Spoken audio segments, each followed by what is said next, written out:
doctor completely destroyed my nose, and it took 9 years and 2 additional surgeries for me to at least like my nose, not love it, but it still is one of the biggest insecurities that I have. Hi guys, and welcome to the first official video for A Day with Jay. Today I'm sitting with Dr. Masoud Saman. Thank you so much for joining us. My pleasure. He's also known as Plano Face Doc. He's a double certified facial plastic surgeon and ENT doctor. In 2010, I decided to get a rhinoplasty. My nose was never an issue for me, but I just had the typical Middle Eastern nose that I thought was a little bit too sharp and wanted to get a softer look. Sure. I was so excited about the process, so I actually ended up booking an appointment for surgery with the first doctor I consulted with. Why is it so important for you to find the right surgeon, and why do you need to ask them the right questions? What questions do you recommend patients ask? The first question would be, is your surgeon board certified? Are you board certified? Mm-hmm. How many rhinoplasties have you performed? How many rhinoplasties would you say you perform per year or per month? How many revision or challenging rhinoplasties have you performed? Do you have a before and after gallery that I can go through and see noses similar to mine? Mm-hmm. How many of whatever ethnicity the patient is, how many Asian, how many Latino, how many Middle Eastern rhinoplasties have you performed? These are very specific to rhinoplasty.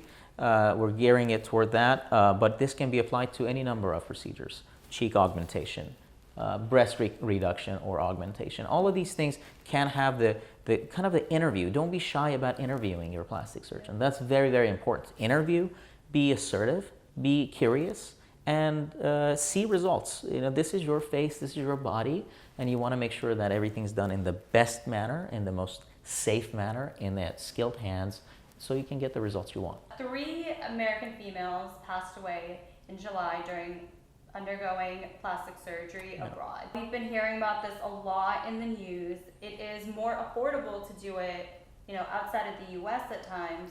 But what do you have to say to females wanting to travel to get plastic surgery? A lot of times when we talk about plastic surgery, I feel like we put a lot of the onus on the plastic surgeon and evaluating just the plastic surgeon. Mm-hmm.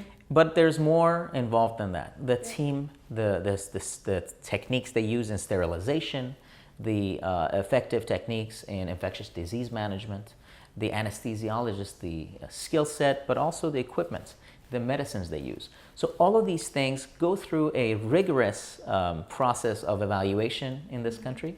We're fortunate to have those processes in place. And that tends to be the reason why the prices are a little bit elevated here. And cost saving rather can be done in countries abroad, sometimes at the expense of quality. And sometimes that quality could not be just aesthetics, but it could be a matter of safety.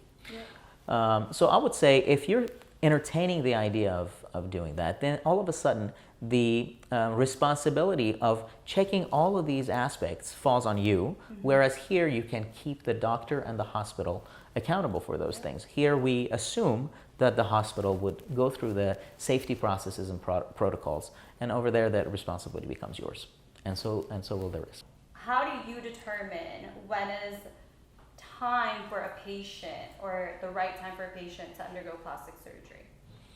That's a very good question, and that's always a challenging one because we have so many non-surgical options now. First and foremost, it's about the patient's desires. If the patient comes to me and says, I have some submental or chin excess fat and I'd like to get rid of it, I don't want surgery at all, I don't want any kind of anesthesia, downtime, then I would recommend a non-surgical. That's a gimme, that's an easy one. But sometimes you've tried different non-surgical things and then you might have to resort to a surgical option. Where it gets a little bit more challenging is when you have the opportunity to perform a non-surgical, but the patient desires a surgical procedure. Mm-hmm. That's when I have to evaluate the reasons to see why, what are the advantages and what are the disadvantages, and to spend really the time and effort to educate my patients so that they understand the basics, the pluses and the minuses of both non-surgical and surgical, and together we're past that point when the doctor makes the decisions alone. Yeah. We need to sit together. So what I like to do is to empower my patient, mm-hmm. so that my patient can tell me, listen, based on what you've told me and the study and the research I've done, this is what I'd like. And together we come to a decision. I believe that a lot of patients respect that. They want a doctor who's able to say no when something doesn't need to be done, and not just, okay, whatever you need, I'll do it for you. So I think a lot of patients do appreciate that. Absolutely. I mean, they do appreciate it, and I think it's a tenet of plastic surgery. I think it's very, very important to be clear about the expectations. I'm very transparent, and I think it's important to not overpromise. And I like to be clear and very transparent about what I say. Now, that being said, sometimes a patient requests something that you're kind of in the gray area. And in those situations, I decide that, let's go think it over and have another consultation and talk about it some more. Because a lot of times patients see something that I see and they see as bothersome because they've been fixated on it for so long, then we try to kind of de-escalate that situation. This next question is a study that I found out of Boston University. I thought it was very interesting. So it said most people who use filters on social media, they use these filters to go to their plastic surgeons and kind of help guide them in their decision on what they want to get done, what surgeries they want to do. What is your opinion on that, the impact of social media and plastic surgery, and how does that, I'm sure it affects your role as a plastic surgeon, and sometimes it complicates it. Back in the late 90s, the facial recognition softwares were being developed. Actually, one of the biggest one here at UT in Austin. And the idea was to identify the different facial features and be able to put together a full facial map. And it was very helpful in the world of plastic surgery because we looked at studies of ethnicity. We looked at, for example, in 2011, I looked at the Saudi Arabian nose, and I did all sorts of facial recognition measurements to be able to come up with protocols to treat that kind of specific nose. Now, that then got into the hands of the social media world, and they used that same facial recognition points to identify the points on your face and then modify them to fit a particular shape.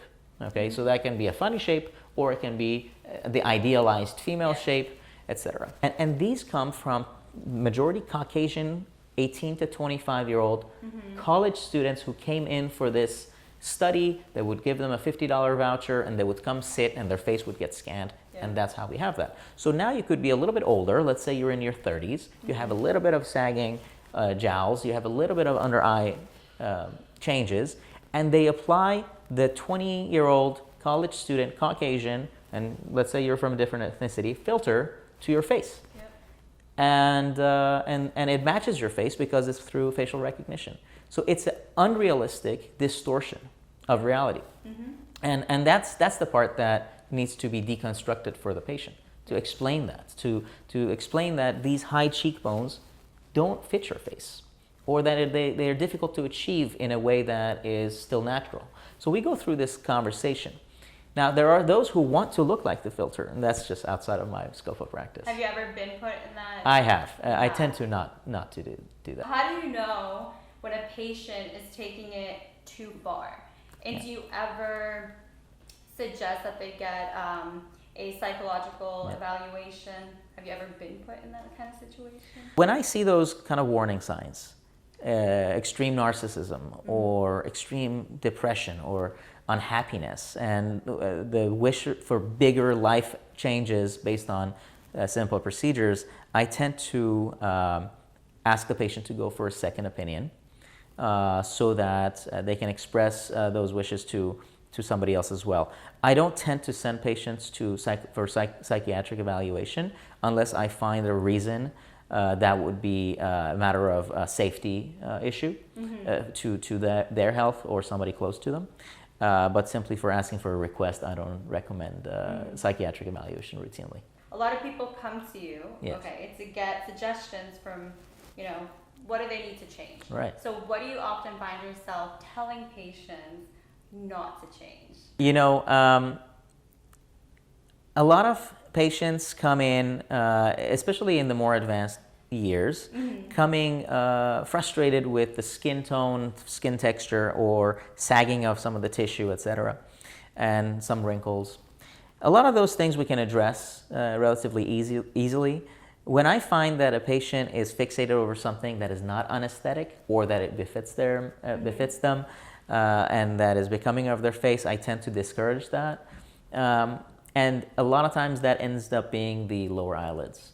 A lot of patients come in and they're frustrated with the lower eyelid. They think that it's too much hollowing, too much black, etc.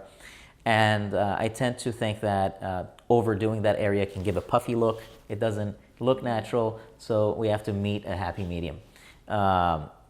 Median rather. But yeah, other than that, a majority of patients are very reasonable and want very reasonable things. What is the best way to tighten or lift the jaw under the chin? Yeah, so you have a lot of options.